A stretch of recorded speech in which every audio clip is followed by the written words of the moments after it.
No importa lo que te detenga, despierta tus sentidos con la fuerza del tigre y el poder de hierbas aromáticas legendarias. Tiger Balm actúa rápido para calmar, revitalizar y restaurar. Siéntete mejor y vuelve a disfrutar la vida con Tiger Balm. Javier Armentia, buenas noches. Hola, ¿qué tal? Muy buenas noches. Arrancamos una nueva entrega de Nocturnal y hoy afirmas que somos polvo de estrellas y quieres empezar por un poema que Miquel Laboa convirtió en canción. Sí, es yo creo que merece la pena casi reflexionar un poco sobre eso, de dónde venimos o si venimos de las estrellas. Izarren hautsa egun batean, bilakatu zen bizigai. Hautsartatikan uste gabean, noiz bai gina den guernai. Eta horrela bizitzen gera, sortuz ta sortuz gure aukera. Atsedenik hartu gabe, lana eginaz goaz aurrera.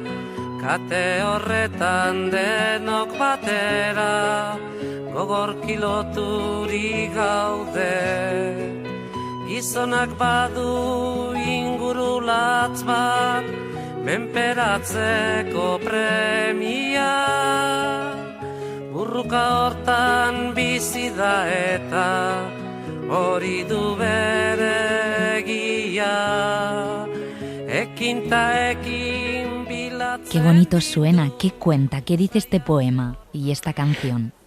Pues es un poema además que se convirtió en parte, yo creo que del paisaje emocional de la gente que llegamos un poco a los años 80 con ese ansia de tanto de democracia como de libertad y de reconocernos en las cosas diferentes, ¿no?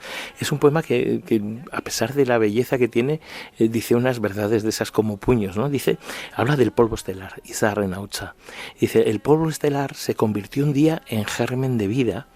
Inesperadamente, en cierto momento, nacimos de ese polvo y así vivimos, creando nuestras oportunidades sin tomar descanso. Seguimos adelante trabajando y estamos a esa cadena sólidamente atados todos, ¿no?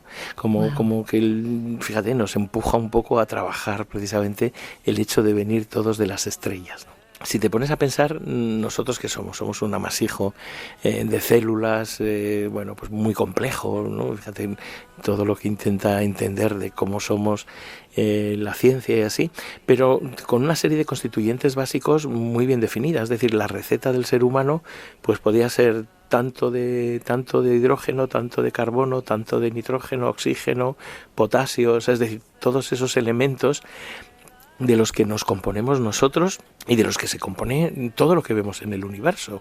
Una manzana o un pastel tienen todos esos átomos que están aquí en la Tierra y se han formado y digamos nos sirven a nosotros para componer cosas diferentes, hacer moléculas y todo eso, pero ¿de dónde vienen? ¿Dónde estuvo ese primer átomo de oxígeno que está en el vaso de agua que yo he bebido antes, ¿no? Pues no estaba aquí en la Tierra.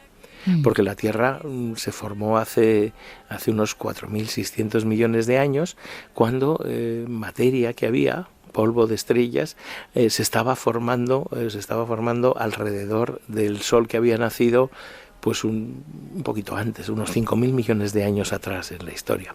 Uh-huh. Nuestro Sol tampoco era el primer Sol del universo, o sea, la materia no se había creado cuando nació el Sol, uh-huh, sino que nuestro Sol venía de otras estrellas que habían nacido y muerto antes, y todo en una rueda, digamos, imparable de nacimiento y muerte, de estrellas que podríamos fechar hasta hace unos 13.878 millones de años. Uh-huh. Cuando ocurrió eso, que seguro que la palabra te suena y lo has oído y es muy rotunda, que es la gran explosión, sí, o el Big Bang. Uh-huh. Claro. Si vivimos en un universo que que ha nacido hace 13.787 millones de años, donde se formó todo, el espacio y la materia y el tiempo, pues realmente nosotros hemos ido evolucionando de después. Sabemos, por ejemplo, la física nos cuenta que en esos primeros minutos se formaron los primeros átomos, pero el universo apenas formó más que hidrógeno y helio y un poquito de litio y deuterio y algunas cositas más, pero principalmente hidrógeno y litio. Y nosotros no somos hidrógeno y litio, o sea, el hidrógeno está en el agua, está en nosotros, en muchas cadenas químicas así, pero esos otros elementos químicos o atómicos se generaron mucho tiempo después, pues unos 500 millones de años después del origen del universo, cuando se formaron las primeras estrellas. El polvo que había allí, el gas, se fue juntando por la fuerza de gravedad, se fue calentando y se fueron encendiendo reacciones nucleares. Nosotros somos hijos de las reacciones nucleares del interior de las estrellas, que vivieron pues desde hace 13.000 y pico millones de años hasta ahora, que han ido naciendo y muriendo y explotando en forma de supernova. Bueno, no te voy a dar aquí el compendio entero de la idea de la astrofísica estelar, de la evolución estelar, pero la idea es esa materia que nació en un universo y que al principio era materia muy ligera. Los hidrógeno y el helio son los átomos más sencillos. Bueno, pues a partir de ahí se fueron creando elementos más complejos.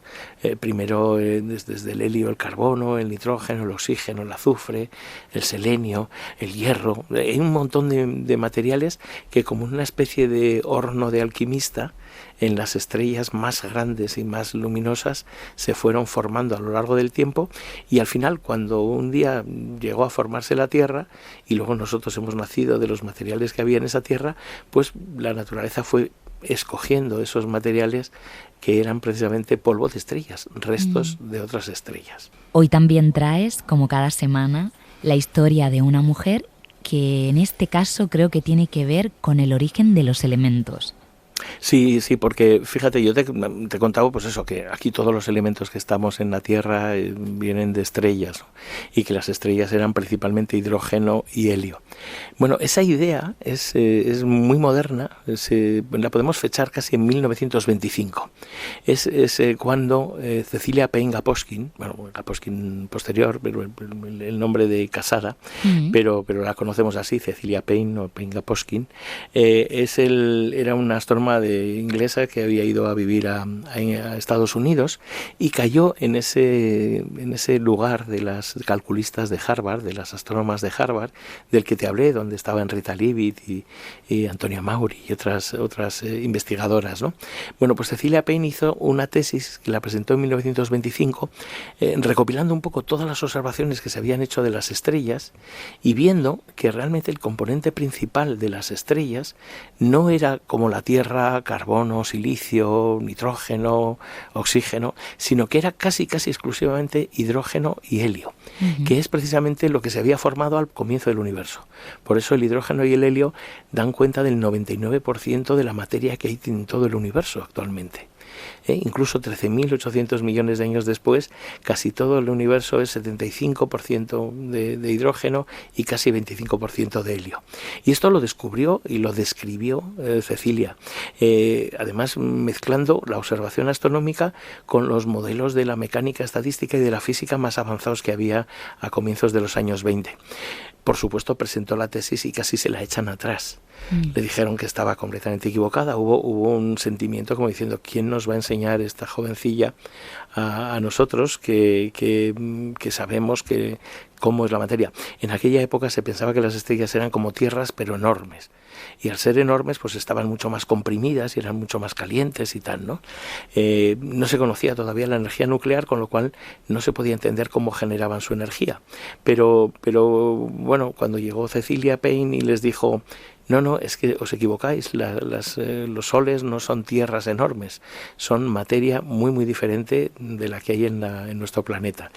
Lo que pasa es que sucedió que todo lo que contaba Cecilia Payne-Gaposchkin permitía entender la luz que recibimos de las estrellas, permitía clasificarlas bien, permitía además entender que de unas estrellas podíamos evolucionar a otras, y eso fue la labor que se fue haciendo pues hasta los años 70 o así, cuando se cerró un poco ese ciclo de la vida de las estrellas, que no habría sido posible sin el reconocimiento de esta mujer, que por cierto tardó muchos años en poder dirigir un proyecto de investigación y en dirigir un observatorio astronómico. Te iba a decir si se la reconoció en algún momento en vida.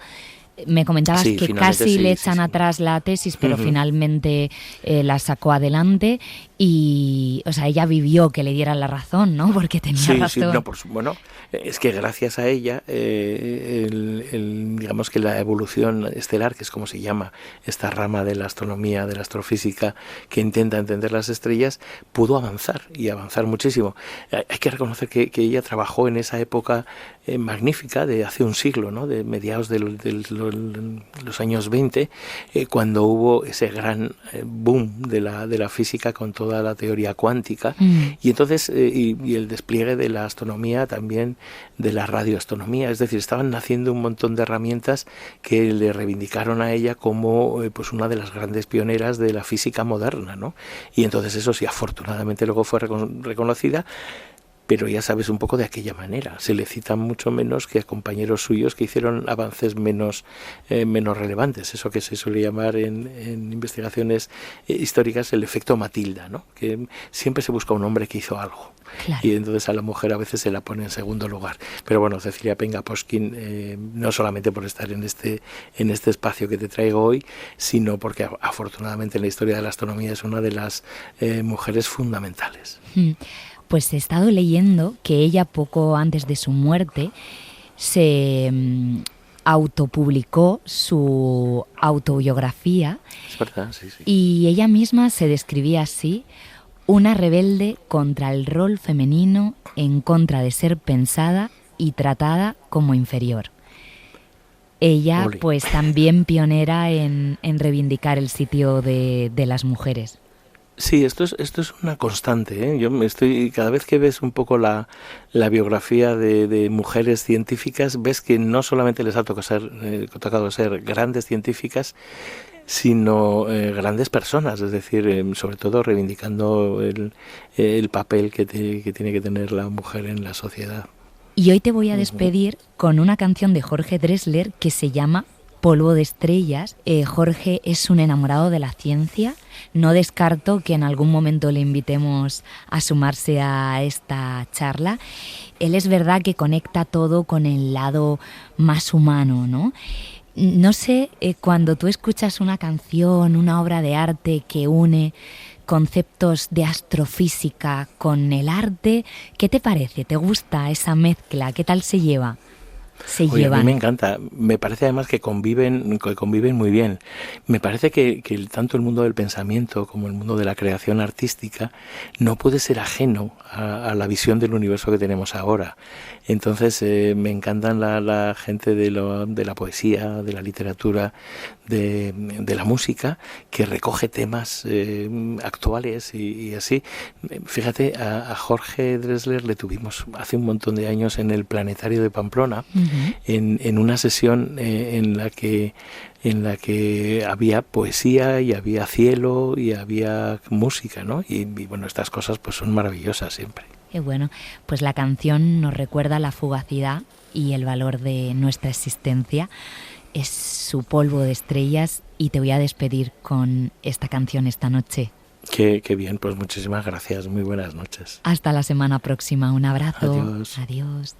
No importa lo que te detenga, despierta tus sentidos con la fuerza del tigre y el poder de hierbas aromáticas legendarias. Tiger Balm actúa rápido para calmar, revitalizar y restaurar. Siéntete mejor y vuelve a disfrutar la vida con Tiger Balm.